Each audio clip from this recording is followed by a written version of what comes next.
So I want to thank everybody for attending today. My name's Vic Walker. I'm the membership manager at the Steamboat Chamber, for those of you who don't know me. I get the opportunity to put together a lot of these education events, and we've gotten to collaborate here with Randy at the Yampa Valley Entrepreneurship Center. For those of you who don't know, Randy and I are on a subcommittee of the our economic development committee here, and it's called we call it the education committee. And so really what we do, the education committee, is we are tasked with not only putting together the economic summit, but also education events throughout the year. So this is a great example of what we do. So, and we have the opportunity to work with other businesses in town, such as THPK Accounting and Samantha. So thank you very much, Samantha, for being here with us. And so with that, I'll let you, one thing before I get started, we have Tuesday, we have another education event. It'll be on the new Colorado employer laws that have started this year. And with everything that's going on, I know sometimes those things can kind of slip through the cracks. So anybody interested in that, let me know if you haven't already signed up, and we can get you a sign up link. That'll be Tuesday at 11:30. I think I'm sorry, 11 to 12:30. So, but with that, I'll go ahead and turn it over to Randy. Well, I'm just introducing Samantha. She is a rock star, a leading CPA in this community. Most of her work is with small businesses and individuals. She's a tax specialist. She's a Canadian, and I won't hold that against you, Samantha. There are wonderful people up there, and you've really done well with no accent. I can't believe you're from Canada up there. Anyhow, thank you for doing this.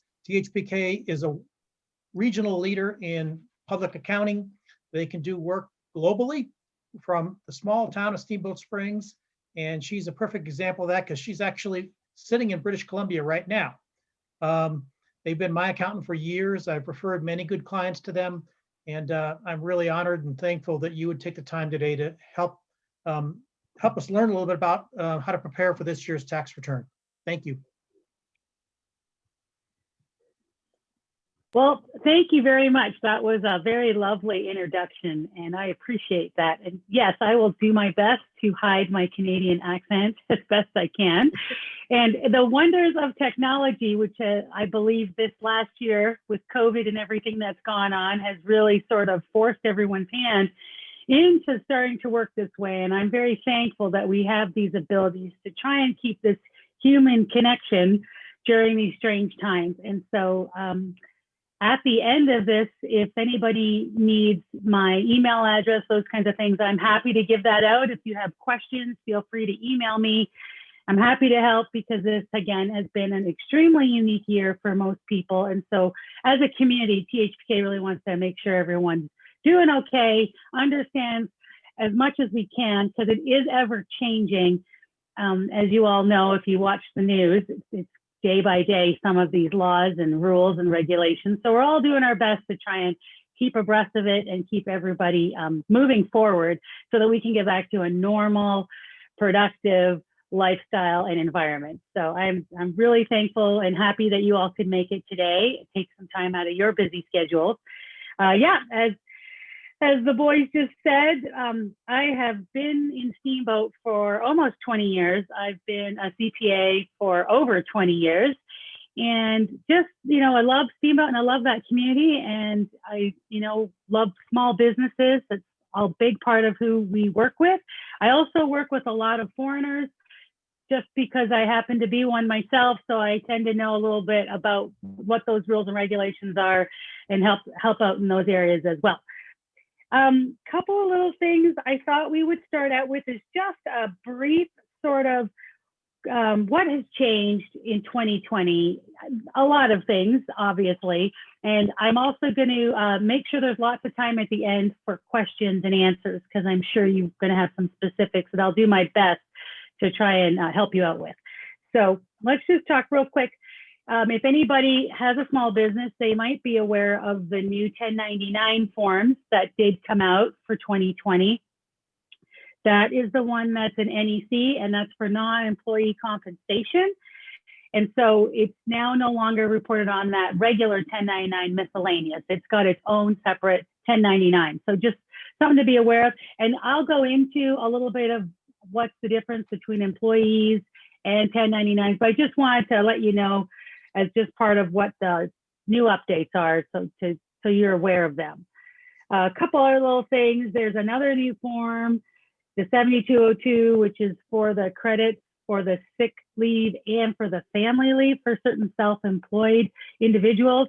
I won't touch too much on that because it's pretty complex and there's lots of moving pieces to it, but just be aware if you're a self-employed person that there are potential credits out there that you could take that also employers are able to take for paying payroll to their employees. There also can be available to self-employed people as well.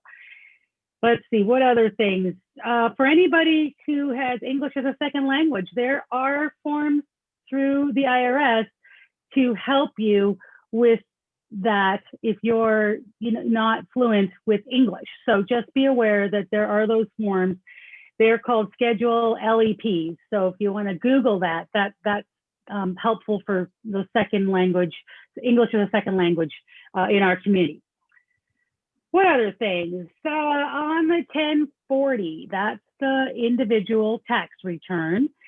We've got a couple of things there. And maybe what I'll do is I'm going to break down and let's talk about the tax forms. Just real briefly, get an introduction for some of you and maybe a refresh for others.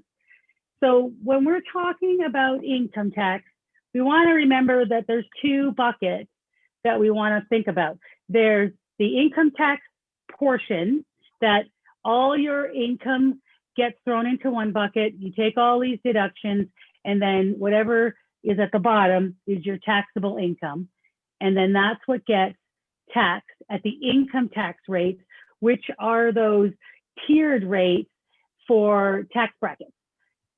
Then there's a second portion when you're filing that 1040 individual tax return, and those are called your self-employed taxes. Now that's for people who have a Schedule C, or maybe they're a partner in a partnership and they have active payments that they get through that partnership that could be subject to self-employed tax. So there's really two pieces to the tax. For people who are simply just a W-2 and they don't have to worry so much about the self-employed tax because they actually pay payroll tax on their W-2 through their employer. So that's you're wondering what I'm talking about. Just wanted to kind of give you those two big buckets that we might switch back and forth from. So if you're hearing me talking about self-employment tax and income tax, just to understand that they're not the same thing. They're two separate buckets that you might have as part of what you need to pay when you file that 1040 individual tax return. So when speaking about that, let's talk about taxes and what that means in this year of COVID. We've got lots of unique situations going on. Maybe before you got to sit down with your CPA and chat with them and they would help you go through your documents. Those things have all been limited, hence since our new environment. So, we want to make sure that people understand that if you're not sure what you've received, if it's a tax document, then just put it in, maybe put it in at the bottom of your filing and with a little sticky or something saying, not sure if you need this. Always good to give it to your CPA rather than not, and then spending that time saying, hey, did you get this form? I don't know what form that is. Well, it looks like this. This is last year's, those kinds of things. If you're not sure, this is a great time when you're going through your mail. A lot of the forms should have on the envelope saying that they're a tax document, so you can just put them in one pile. And then maybe if there's some certain statements that maybe look like they might have a tax document attached to them, you might want to put that in a second pile for your CPA. Because the more you can be organized with your things, the more efficient the CPA can be in really giving you the tax advice and the tax planning that we want to give you, because that's where we feel our quality is there to give to you guys, and more so than just the regular data entry of whatever you've got, or helping you try and find, this form that you had last year, do you have it this year, those kinds of things. And this, now that we're in this more electronic sort of environment, we want to make sure that it's as seamless as possible. And I know it's challenging. And so I know for us at THPK, we have a portal, we have encrypted emails, we have this new SafeSend that's coming out. So I know that those things are new and we all have to learn them, and they can get challenging. But if you can, and we also have a Dropbox. So we definitely do that as well, where if you just want to give us your paper documents, you put them in an envelope and you give them to us. But if you can be a little more in communication with your CPA, I'm sure they'll be able to help you, sort of guide you through those documents, keep all those documents together, and then you can give them to the CPA. Now, if you're a small business person, you may also have another envelope, and that is where you have your spreadsheets, or maybe you have a backup of a QuickBooks file that your CPA is going to go through and help you to file that business return. So in talking about that, let's just finish real quick with the 1040 is that individual tax return.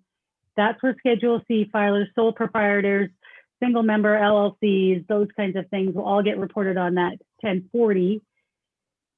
And in doing that, there's a few things you want to identify with in that 1040. There's a standard deduction, itemized deduction. You do one or the other. Itemized deduction is if you have your mortgage, your interest, real estate taxes, charitable donations, maybe certain medical expenses.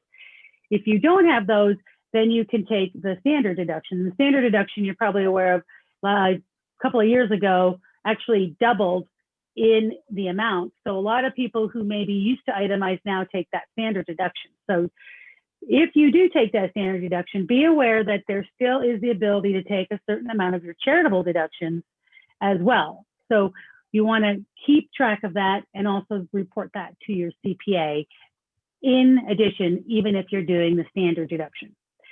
Another part of that 1040 that you want to be aware of is the above the line deductions. What are those, right? We're talking about all these deductions. Well, what do they mean by an above the line deduction?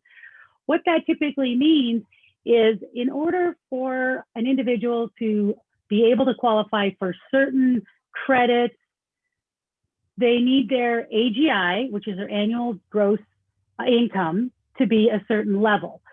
And how that's decided is all your income goes into the bucket, and then above the line deductions get to be deducted from that bucket to get you to your annual gross income. So they're important in that. And what are things that are above the line deductions? Certain alimony, maybe that was paid starting in 2019 and onwards, can go there. Educators' expenses, HSAs, IRA deductions, and like I just said, that charitable deduction, if you're not itemizing, can also go there. So just to give you an idea, there's some items there. And again, your CPA will help you with those things. I'm just trying to give you keywords to identify with so that you can help you know what you're talking about. Because I know taxes are so much fun, right? Have I bored everybody? I hope not. Stay with me. Have a drink of your coffee. We'll get through this, and hopefully I won't make it too painful for you. Let's see, what other things? Let's talk briefly, sticking with that 1040, the Schedule C, the LLC, sole proprietor, single member LLC people. Now that you've got, regular income subject to the income tax, we also want to talk about that self-employment tax that we briefly discussed earlier. That is where this comes into play, because in a Schedule C, you have your income and then all your related expenses, which we can go into in detail. And if you've got questions, feel free to ask me those when we get to the end. Then you get to that net income, that bottom line number, and that is what is subject to self-employment tax for your business. Now, there are certain limitations on some of the portions of the self-employment tax, but we won't go into that. We just want to know that that bottom line is what you're going to pay self-employment tax on. And one thing that when people are new to getting a Schedule C and working for themselves that they're maybe not aware of is that there are two pieces to that self-employment tax. There is the employee's portion and the employer's portion. So everybody's had a W-2 in their lives, they understand that if they get paid a gross paycheck of $1,000, well, that isn't what necessarily hits their bank. It's less what they put in for withholdings for federal and state, plus what they've paid in payroll taxes, Social Security, Medicare. What a lot of people don't realize is that that portion that you pay in those payroll taxes, Social Security and Medicare, actually is also paid the same amount. There have been years where it's been different, but right now it's the same, that the employer also pays on your behalf, and that's their business expense. So when you start working for yourself, you become the employee and the employer, and so you now pay both sides of it. Now there is a deduction, it's above the line, that you can take for 1/2 of those taxes, but just be aware that you still do have to pay them. So just want to make sure people recognize that. So sometimes if you're working with somebody and you're deciding, oh, I want to be an independent contractor, I don't want to be a W-2 because I'll get more money. Yes, you are correct, because you will get paid the gross amount of whatever you've agreed upon. However, recognize that when you go to file your 1040, it's going to be subject to these self-employment taxes. Now, you're also going to be able to take deductions against that income, but just be aware that there is that other level of tax that you're going to be assessed at the end of the year. And then going forward, you might need to make quarterly estimated payments, those kinds of things, because you're not getting a paycheck where a piece of it is getting taken off and deposited to the IRS like you would on a regular W-2. So I hope that sort of makes sense. I wish, it's really hard because I'm a stand-up kind of person and I like to have things on the board, and I am not able to do that in a Zoom. So we're just sort of working with what we have. So I'm hoping that helps clarify a few things with regards to that. So let's just stay there for a second in talking about the Schedule C. So some, big things to try and keep track of are your deductions. Income's pretty easy. You get it put in the bank and you can keep track of it. So that's not so bad, but it's the deductions that sometimes can get lost. Sometimes the self-employed person will take money out of their personal account, or they'll use a personal credit card and then they forget that those are business expenses. And so then they never get allocated against the income that they earned doing whatever they were doing. So you want to make sure that you have a bank account that's separate. Always helps to keep your records straight from your personal. And then on top of that, you want to keep receipts. And just a little quick FYI, credit card statements are not receipts in the eyes of the IRS if you were to get audited. Now, for your CPA, we don't need a bucket of receipts to go through. A little spreadsheet, maybe where you've tallied them up and you've given us a little list with what your expenses are, is great. Or if you're working in QuickBooks, even better, or they can help, your CPA can help you with the QuickBooks. But if you were to get audited, you need to have those receipts to keep that have the details of what the expense was. So just a little FYI on keeping track of that. Other things that you want to maybe take care of are your safe harbors, things like taking the standard mileage deduction and a home office. Those are good things that you want to, take as a deduction against your business, especially in this time where a lot of us are working from home and have maybe made a closet into their new office, or maybe had to go get a desk and, up their internet. All those good things. Maybe you needed to up your plan with your cell phone because now you're using that rather than an office line. Those are all legitimate business expenses. So you want to think about those things and talk about that with your CPA, especially now because, maybe you're buying more paper, you're buying pens, you're buying ink. I know I'm going through ink like there's no tomorrow because I'm using my little printer here in my home office rather than the one at my regular office. So lots of little things like that you want to make sure you keep track of. Other things too. Maybe you've had to increase your online like portal support web page, or you've got a Zoom account. Those are definitely other things that you want to think about for expenses. Buying earphones for your phone so you can talk. Don't forget about those little things because they are qualified expenses for you to use and you want to use them. Now, working towards the future and what that's going to hold for us, that's a great question that we're not sure. All I can say is that I think we all need to be aware. We all have to be ready. COVID has been expensive, both at our level as individuals, at business levels, and at the government level. So I wouldn't be surprised if our tax rates do start to go up to help compensate and pay for some of these programs that have had to be put in place to help people.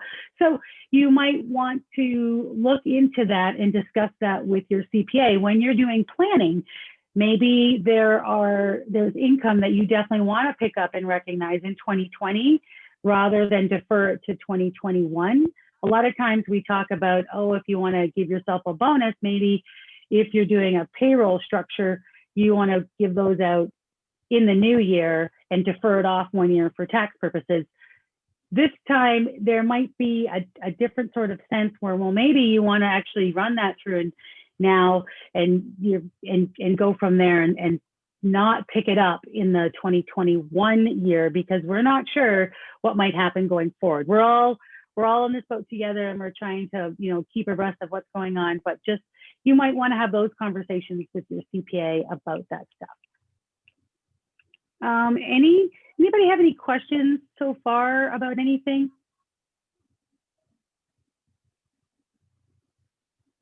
All good. You're still with me, right? Drinking coffee. Everybody have a sip of coffee. Good. Okay. Hey, Samantha, I have a question. Sure. Chelsea here.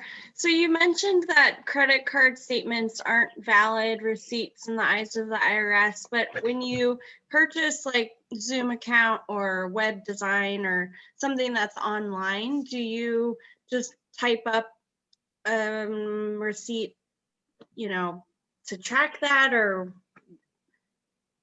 what I usually do is, so like for Zoom, if you've bought it online, there's usually a confirmation page that comes up. I'll print that and then I keep that as a receipt. And those ones aren't so bad. It's more things like if you have a Walmart charge, the IRS is going to be like, well, what's in that Walmart charge? So they want to see the detail. Was it a printer? Was it a bag of potato chips? What, those kinds of things. So those are really the ones that they want to make sure that's what it's for. So. Gotcha. Thank you so much. Yeah, you bet. Anybody else have any questions? I've got a question, Sam. Sure. So I'm on Social Security now. Okay. But I got $1,000 1099 because I did some work for an event. How do I do that? Can I do that on the 1040? Yeah. So if you don't have any related expenses to offset with that 1099, there is a place where you can just put for other miscellaneous income, and it can be either subject to SC tax or not. And so if it's income that you actually did something, you provided a service of some sort, then it should be subject to SC tax. And if it wasn't, then you don't have to put it subject to SC tax. But if you do have expenses for it related to it, like maybe some mileage, you had to drive somewhere, those kinds of things, you had to get some supplies and, make a pamphlet or something like that, then you would want to create it on a Schedule C, and you can just put the type of entity can just be miscellaneous other, or you can put in there what it was, and then you just put in the gross income to match that 1099. and then you'll put in your deductions to offset it. So you do have to do a Schedule C, even if you weren't like self-employed, you just did. Yes, if you have expenses that you want to offset it against. If you don't have Okay. any expenses for it, then you can just enter it as an other items deduction. So, and then I also wanted to bring up, so for anybody, you might be aware of this, if you're over 65, there is that 1040 SR, which is for seniors. They have extended it to 4 pages, so it has a little bit more, it's just a little easier to read and has a little more detail in it. So for anyone over 65, you can definitely use that form. It's a little simpler than the regular 1040, and there's no income limitations on who can use it. It's just age restricted. So if you're over that would be 65, What you I could- should yeah. do then at Yeah, you could use 66, that one. right? Okay, that's right. Yeah. all right. 1040 FR, SR for Oh, senior. SR. SR. Yeah. senior. There you go. Okay. Perfect. Thank you. You bet. Anybody else have any questions so far? I have a question. Sam. Oh, I'll go next. You go first. Okay. I'm Marilyn, Hi, Marilyn. and all my work is done through craft shows and that sort of thing. Did not make any money this year because of COVID, because there were no craft shows going on.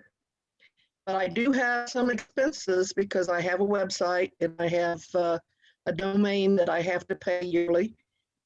And so I'll go ahead and do the Schedule C, and I'll just put those things down as my expenses for the year. That's fine. And And that's maybe- understandable. Any income to offset it. Yeah, see, there won't be any income to offset any of it. Is that okay? That's okay.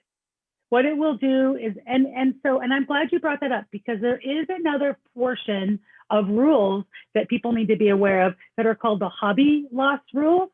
And if you Right. have a business, but you do make money at it, and it doesn't matter what type of business it is, then you don't fall into those hobby loss rules. If, however, you have a business and it continues to have a loss, the IRS may deem it to be a hobby. And then if it is a hobby, what happens is you can only deduct expenses up to what you had for income, so that you don't pay any tax on it, but that you can't create a loss that then offsets other income. So if you were generating income from your business in prior years, Right. it is totally fine to have a loss in this year, especially during these times with COVID. That's fine, because it makes sense. You have to have your web page. You have to have these things in place to keep your business going. Unfortunately, you just didn't have the avenue of being able to sell Selling. anything. Right. Exactly. So you should be able to take that loss, and that should be fine. Okay, that's good to know. Because I have been doing this for more than 10 years. Yeah. Oh yeah. Then Yeah. that should be And fine. I've had profits. Yeah. Okay, Okay. great. Yeah. Then that's not a red flag. And I would anticipate a lot of people having some losses this past year, just with everything being limited, those kinds of things, and then added costs that have maybe come up, cleaning supplies, those kinds of things. Don't forget, those are also allowable expenses, especially in this Right, time. exactly.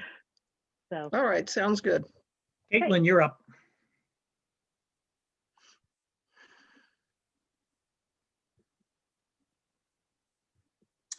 Thank you. Actually, that helped answer my question. So I will keep Oh. listening. great, excellent. All right, well, let's move on, and I will try to make this as interesting as possible and also not too daunting, but it has been a challenging year, no question. And I just wanted to touch base on the Secure Act of 2019 and then the new CARES Act. Those are all these new fun things that have sort of come into place and then been affected by COVID and are still kind of a moving sort of program, ever changing, let's put it that way. So couple of things to remember, there is the repeal of the maximum age for the traditional IRA. So typically it was 70 and a half. You weren't allowed to contribute anymore. The IRS started in 2020, put in some new legislation and said that you can. So if you're working and you have some income, you might want to offset that by putting money into an IRA for yourself. If you're over 70 and a half, if you're younger, you could always do it. But if you're over 70 and a half, they're now still letting you do that. So you might want to do that to offset, to help lower the total tax income that you're going to be subject to down the road, because deductions to the IRA are that above the line deduction to your taxable income to help lower that taxable liability. What else do we have? Oh, penalties. So free withdrawals from your retirement plans. If someone's had a baby or an adoption, you have up to a year from the birth or from the adoption to take that. And I think the total is $5,000. The $5,000 will still be deemed income, but you won't have that 10% penalty that comes with it if you're under the age. I think it's 59 and a half or something like that. So that's a nice little piece. And then required minimum distributions. I won't go into this in too much detail because it's pretty complex, and I always sort of refer the client to their administrator who is managing that retirement account to help them work through those rules. Because we had some new rules come out in December of 2019 stating that there were some new limitations on when and how you can take that money out. And now with COVID, there's a new temporary waiver on these RMD rules for certain plans due to the CARES Act. So just to be aware that the rule that you were maybe discussing with your financial planners this time last year have temporarily been suspended. So you might have some RMDs that you're taking and you could maybe change those.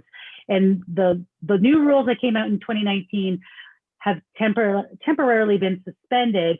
So just an FYI to reach out to your administrator or financial planner to help you navigate through those, because there's definitely some new rules there, or temporary suspension of the newer rules. Let's put it that way. So, okay, so let's talk real quick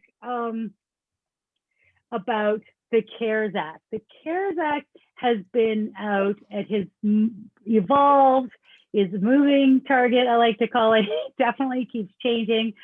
But for right now, a couple of things. The stimulus check. Let's talk about that. Everybody knows about that stimulus check. I got so many phone calls about that last summer. And where's my check? And do I get it? This is kind of how it sort of evolved. What the government decided was they're going to base it on your 2019 return.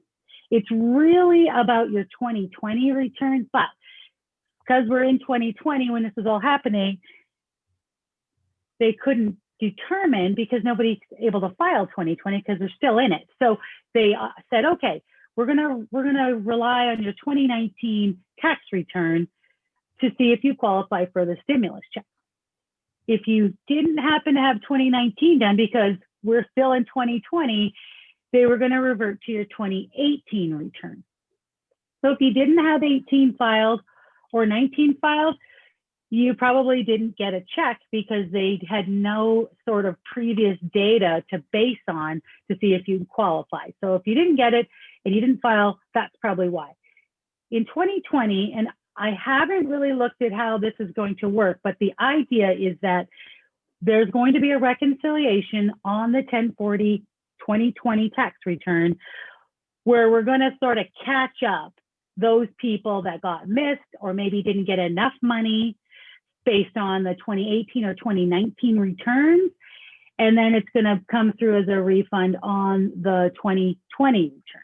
Now, if you qualified in 2018 and 2019, got the stimulus check, and then something changed and you don't qualify in 2020, good news, you don't have to pay it back. This is just more of a reconciliation catch-up for those that didn't get the total funds that they were allotted based on the 2020 returns.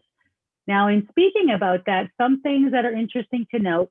So it's limited to your, there's that word again, that AGI, that wonderful word we talked about earlier.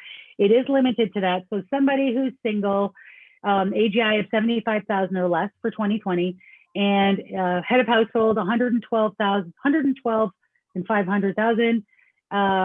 For married filing jointly 150,000. So if you make over that much, you will not qualify and you will not be allowed to collect this. Now, some people maybe had that kind of income in 2018 and 2019 and then not in 2020. So when you file that 2020, you want to make sure that you fill in that portion about the stimulus check so that you can get it and have it applied in 2020. And Same that will be on goes. this, that's also on the SR form? 'Cause Yes, I believe. I got the original 1,200, but I haven't gotten the 600 yet. Oh, right. Okay. And this is so, and that's a great question because we're not sure if that piece, since that piece sort of got decided at the end of the year, if people got it, if they didn't, we're waiting to see how that's going to come into play, that additional stimulus check. So I'm just talking right now about that first one.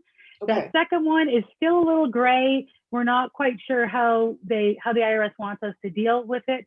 What they're supposed to be having at the IRS is a website that individuals can log into to see what they got, what they were supposed to get and what they got, so that they can report that correctly on the 1040. And so my inkling is that this new stimulus check is probably just going to get pushed out and be reported and reconciled on the 2021 return, because they just don't have that infrastructure in place yet to double check that.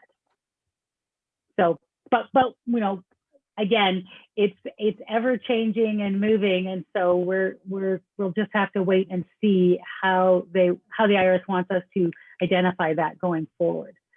But a point to note on that stimulus check is children. So I believe, and I may have to double check, but I think it's 17 is a qualified child. Now, you might have children out there who are in college that you claimed as a dependent, and you want to be aware that what that does is sort of negates them from it.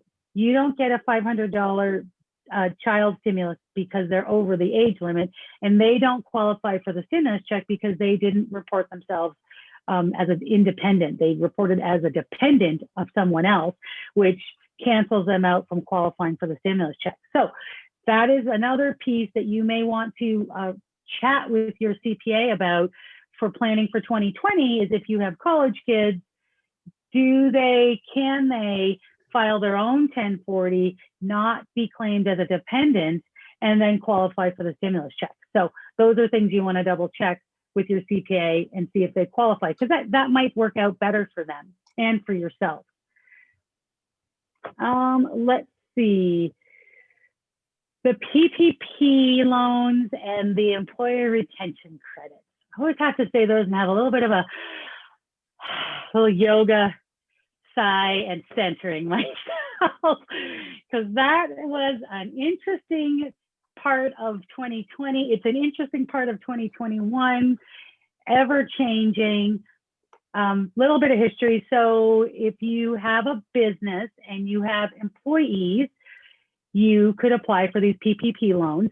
If you're self-employed and you're through a Schedule C, a 1099, you could also apply for these loans. We're going to call them loans to start, because that's what they were. Then there was also the grant from the Small Business Association, as well as a loan that you could maybe qualify for from them at the Small Business Administration as well. So where do we start? As far as reporting the PPP for the 1099 Schedule C self-employed people, we're not completely sure how to address that for right now. What we understand is that it is tax exempt income. So you do not need to include it as income on your Schedule C. Also, and this all just kind of came through, I think, Christmas Eve. So over the Christmas holidays, what their final regs they're proposing are going to be that expenses related to you getting that PPP money are allowed expenses. So it's kind of nice because what that means is that if you, for simple math's sake, let's say you got a $10,000 PPP loan and you spent it on allowable payroll costs and allowable expenses. You sent all that back to your bank, you applied for the forgiveness, you got the forgiveness, great. So what happens is we're not going to pick up that $10,000 of income to you. However, we are going to be able to still take the $10,000 of expenses against your other income. So it actually works in your favor twice, which is kind of nice. And so just be aware of that when you're calculating your Schedule C.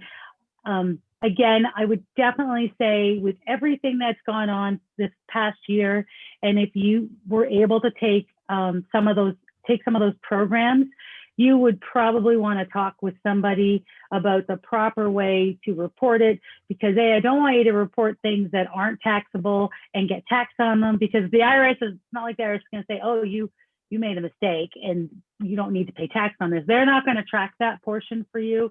So you want to make sure that you're on top of what those rules are, and they are a little bit confusing and complex.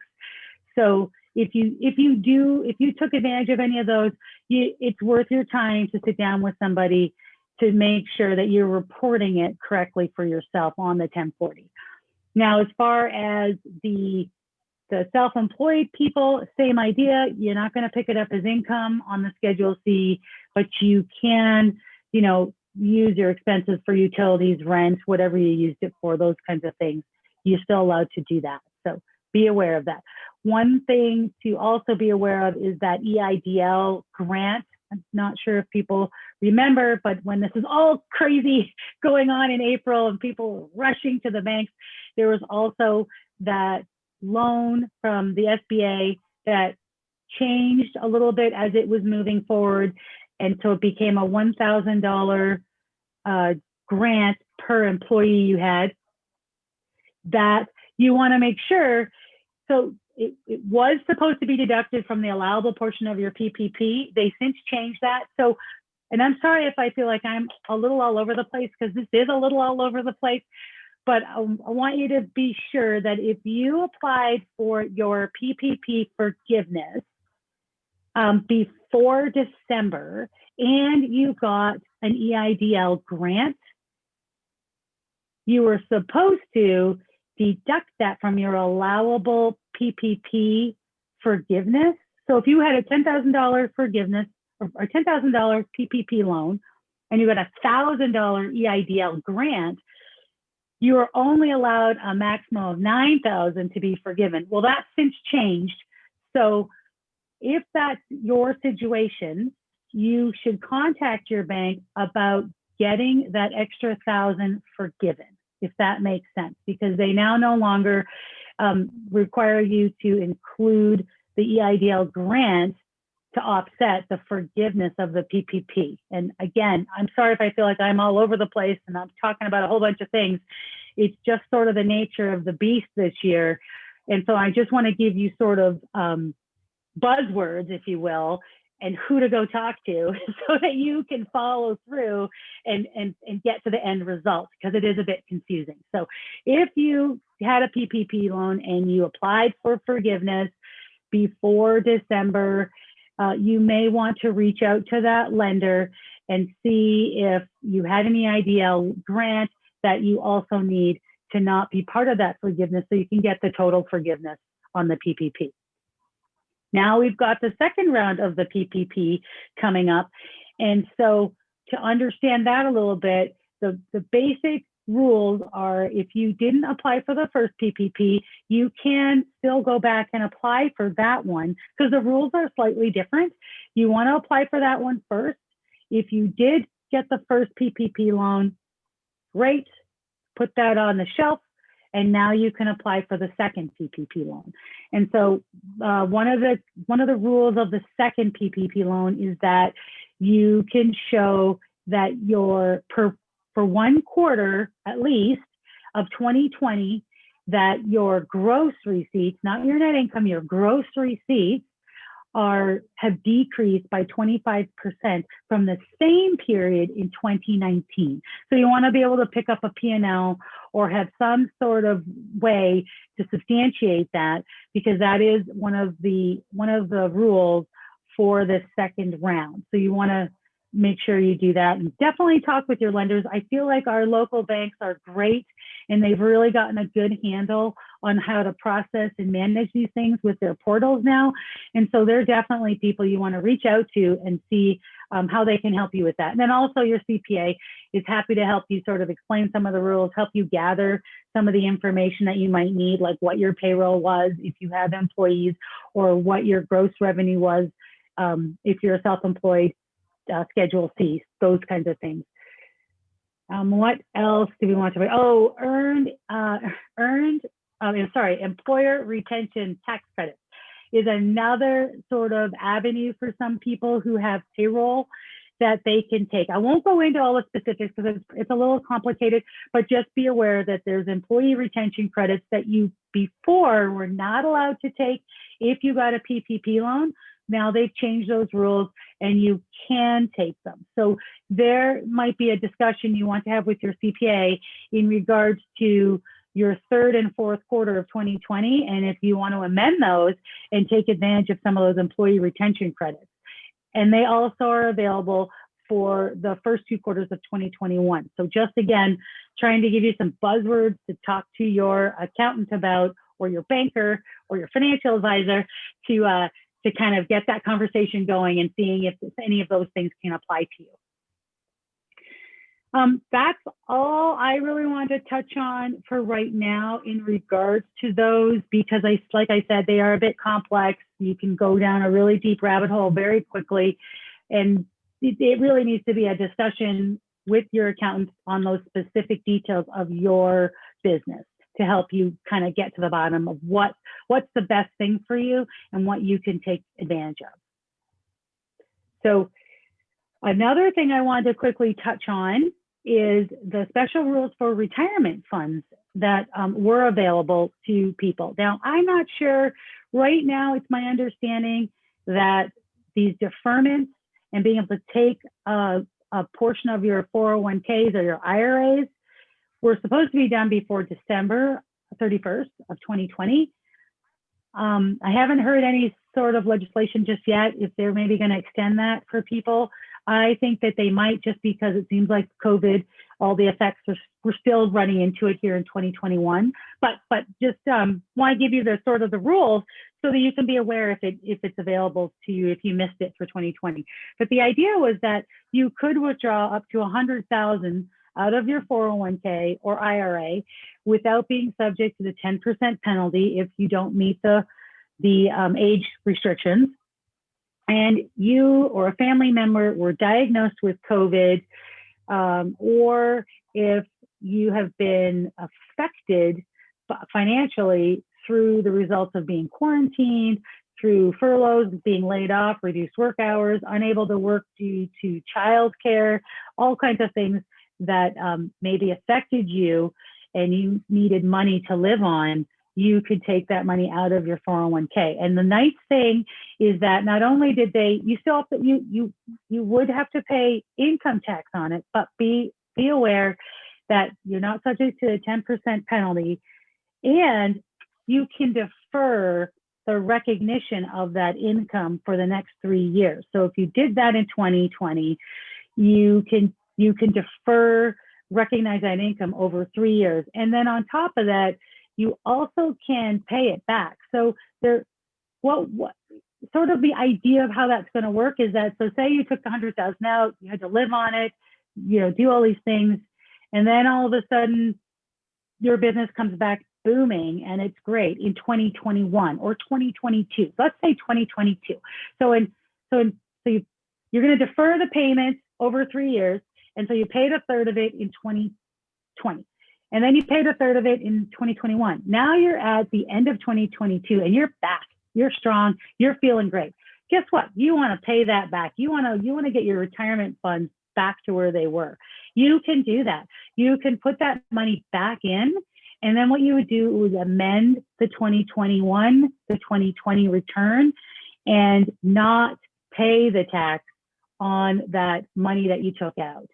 And so, because you've paid it back. So there's going to be this big window of opportunity for the next couple of years for you to borrow that money and then pay it back. So that's why I think, because we're still being affected by COVID, I would not be surprised if they extend that and allow people to do that through 2021 as well. So just again, another buzzword to sort of jot down in your notes, to maybe talk to your CPA or your financial advisor about and see what those options are if you needed cash today, and then the ability to pay that back later. So just wanted to kind of give that heads up to everybody about that.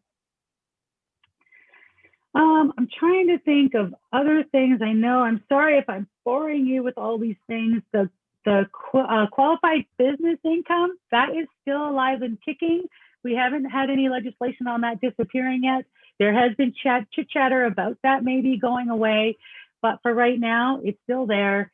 And for small businesses, that's that 20% deduction that you get to take as long as your AGI is within the limits for that. If not, it starts to get phased out. So that would be, I believe, $326,000 and change for married filing joint and $163,000 for single filers. So just be aware of that. Let's see. Oh, the retirement contributions and the earned income credit. Those are still around. They are great credits for you to utilize. And speaking about credits, let's just go back and talk a little bit about the differences we were talking about earlier about the 1040 and the tax deduction. So we know that we've got these different two buckets, right? The self-employed and the income tax. And then we have tax deductions. You can take a standard deduction or an itemized deduction. You take either or of those, and you can take, regardless of which one of those you can take above the line deductions. Remember, we talked a little bit about that. Then that gets you down to what your taxable income is, and then that gets rated on those tiered rates for what your tax liability is.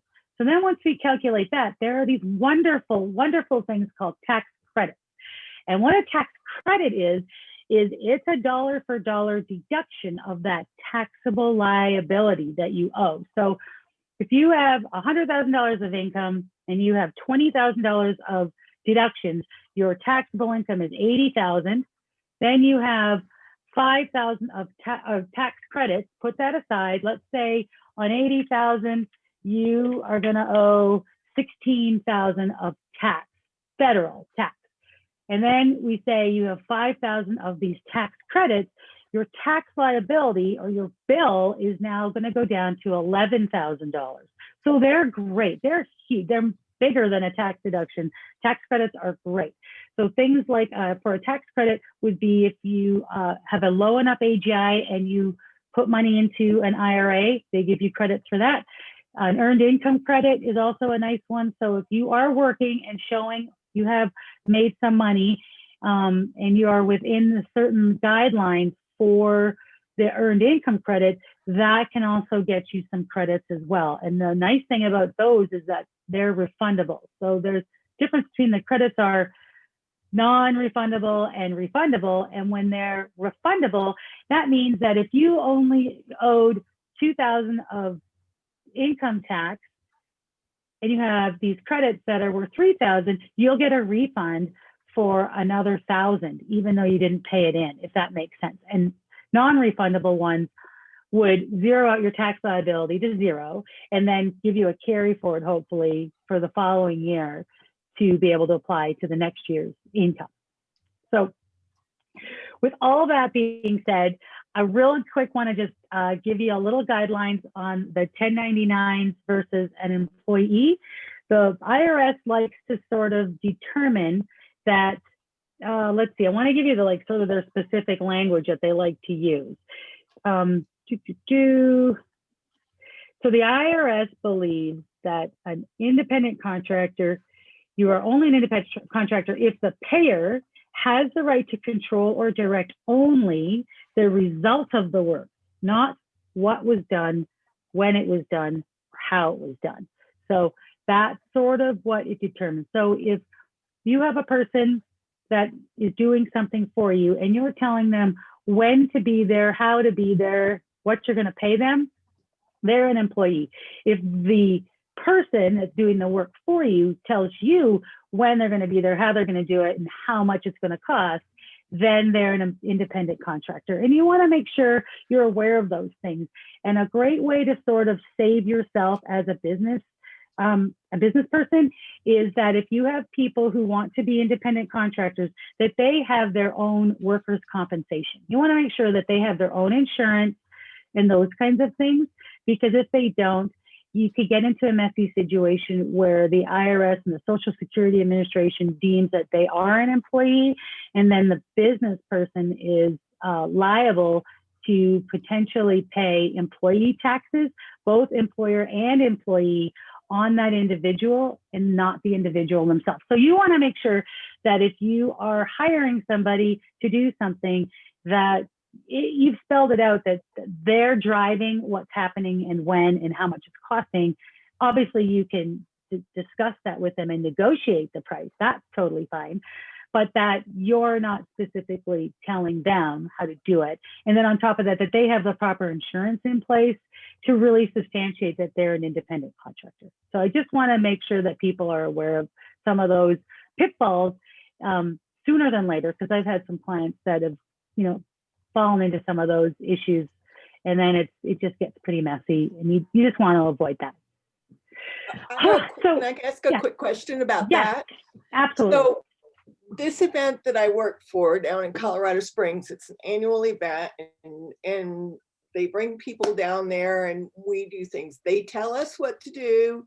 You're going to do this, you're going to work on these hours and the whole bit, but we get the 1099, which says non-employee compensation.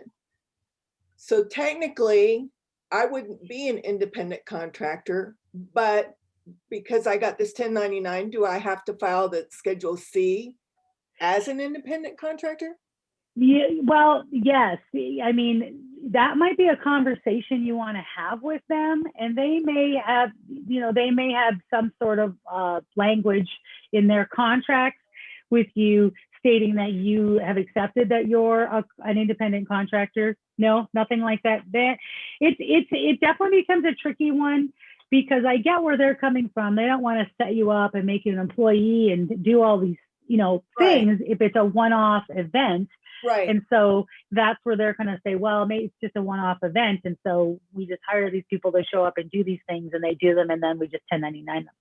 Right. So it starts to become a subject to interpretation. I just like to let everybody know these are kind of the guidelines that the IRS stands by. And so they, if they were to come in and question things, there might be some concerns about that. Okay. Thank you. You bet. And with that, does anybody have any questions about anything? I'm happy to try and answer them for you.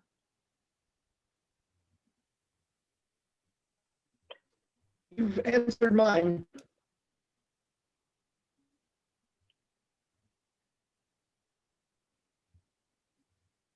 Anyone else? Have I bored you all to death? I'm so sorry. I wish I could make this much more colorful and creative.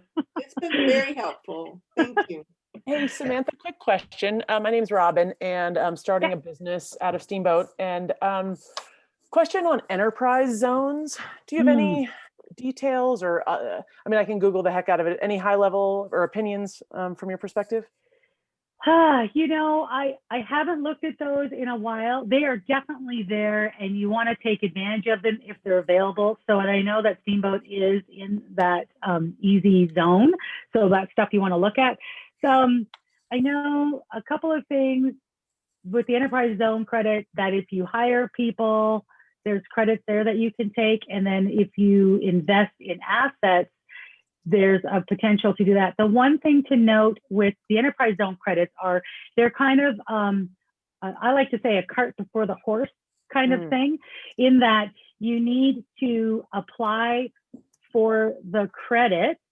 So what you would do is if you're starting a business right now, I would apply to the Colorado Enterprise Zone Administration for the credit under your EIN number.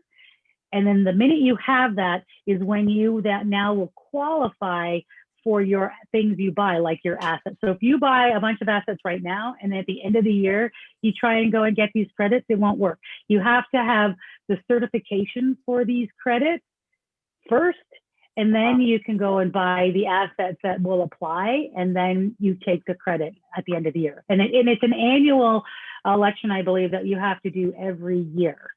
Okay, great. Does Yeah. it just apply to certain things you buy, or certain money you spend in our town, or something?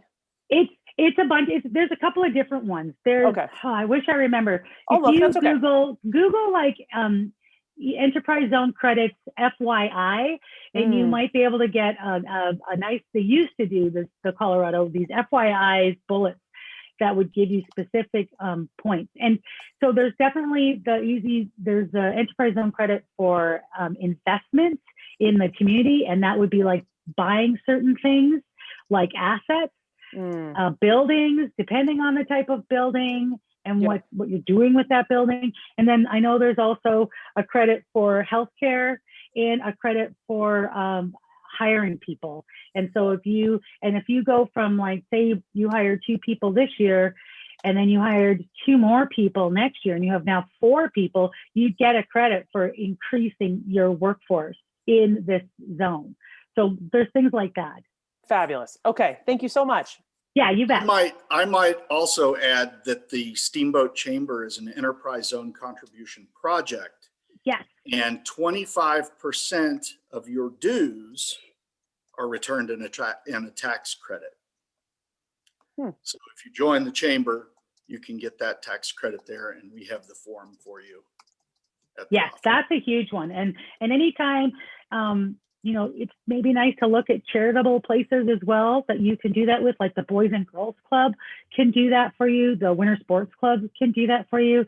So there's definitely, but you typically have to reach out to them and ask them for that qualifying form. They're not just going to give it to you, kind of thing. So yeah, I'm glad you brought that up, Vic. Yeah, those are huge ones in our community. Great. Thank you, guys. Thanks. Does anybody else have any questions I can try and help you with? I've got one. Sure. So it was my understanding, I'm trying to figure out this Social Security filing, that if you made, but just in general, if you made under the amount of the standard deduction, that you didn't necessarily need to file taxes. Is that right or not right? Yeah, I'd have to refresh my memory on the numbers. So what typically happens with Social Security benefits is that if your bucket of income is within a certain amount, only 85% of your Social Security benefits are taxable, not 100%. And if you are even within lower guidelines, there is that ability to not owe taxes on any of the Social Security benefits. But I would have to look at that and see what those numbers are. But yeah, there's definitely some interesting things with Social Security that you want to be aware of. And really any tax software, as long as you put the Social Security information in the right field, should be able to calculate that portion for you. But a lot of times people mistakenly will put Social Security benefits in like a W-2 wage or a 1099, and that's not where they go. It's its own separate box. Okay. Thank you. You bet.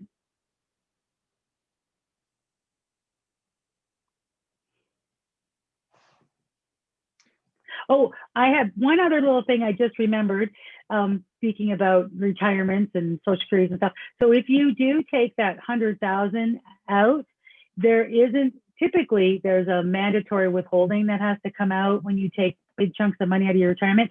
They aren't doing that for you, so that you can get the most of the money you can get out of it, which is kind of nice. And then in fact, that, you know, if it's 100,000 and you're going to split it up between 3 years, that also slows down the payment of the taxes due on that money if you don't pay it back. So just wanted you to be aware of that. Again, that was supposed to be done before the end of 2020, but I'm hoping we'll get some more information on that later. But you might want to just chat with your financial person about that and see what we've got going on there. Samantha, business returns are due into the federal government on March 15th and personal on April 15th. Yes, thank you for bringing that up, Randall. If you're going to use a CPA, you want to give them at least probably 3 weeks, perhaps more, to get their work done. I would. So typically the filing season starts around January 20th. And obviously this year with everything, it's been delayed to February 12th. We're hoping that it's a go. I wouldn't be surprised if it gets delayed, but as of right now, today, you're correct. The deadlines for filing, not including extensions, is March 15th for S Corps, those kinds of things. And then for the individuals, April 15th of And 2021. extensions would be September?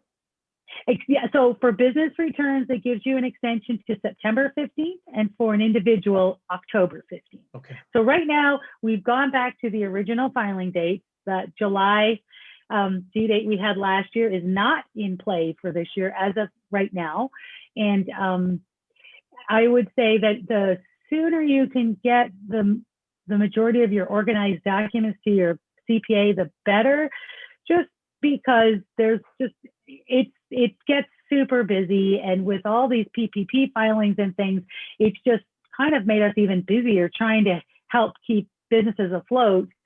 And then on top of it, the delay in the filing that we can't even start yet to file. We're working on the returns, but we can't even file them yet. So it's just one of those things where we're going to go day by day and see how it goes. And you might find that it might be in your benefit to extend, even though maybe you've never extended. It might be in your benefit to extend just because there might be some legislation that applies to your return that maybe isn't specifically finalized. And so you don't want to go back and amend later, kind of like with those employee retention credits. It was one rule then, and now it's a new rule that now you can go back and amend. So just be aware of that. But definitely, the more you can organize your stuff and get it to your CPA, the better.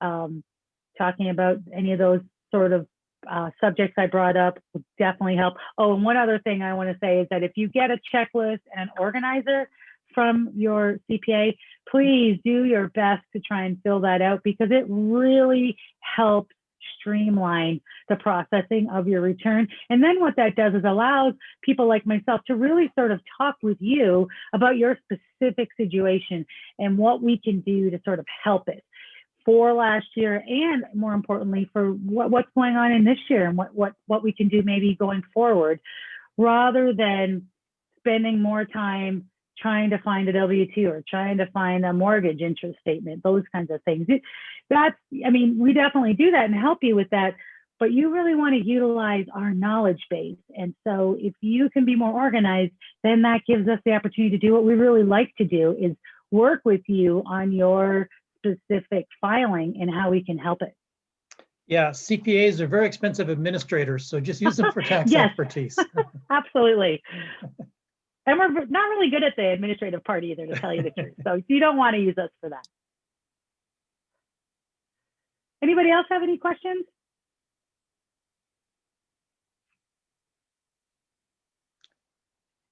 All right. Well, that was very informative. I had to pay attention really hard. But I Sorry. did pick up some things. No, it's the business you're in. I understand it. Yeah. Thank you very much for doing this, Samantha. I'll be getting with Bonner on my tax return soon. Excellent. And our plan for next month is to do a program on online customer service, since many of us are building stronger online portfolio portals for our customers. And sometimes customer service can be a little weaker in those environments. So Vic and I will be working on that, hopefully get something out in a couple of weeks. Thanks, everybody. Be safe out there. It's a crazy time. Good luck with your taxes this year, and we appreciate you tuning in today. This is recorded. Those that weren't on this call that signed up, I'll send them the recording when Vic gets it posted. Take care, and hey, you Canadian up there, come on back home soon. I will. I promise. I promise. I can't wait. I'm looking forward to it. And here's to some more snow for you guys too. Very good. Thank you all. All right. Thank Any you. loose ends? Thank you. Thank Bye-bye. you. Bye.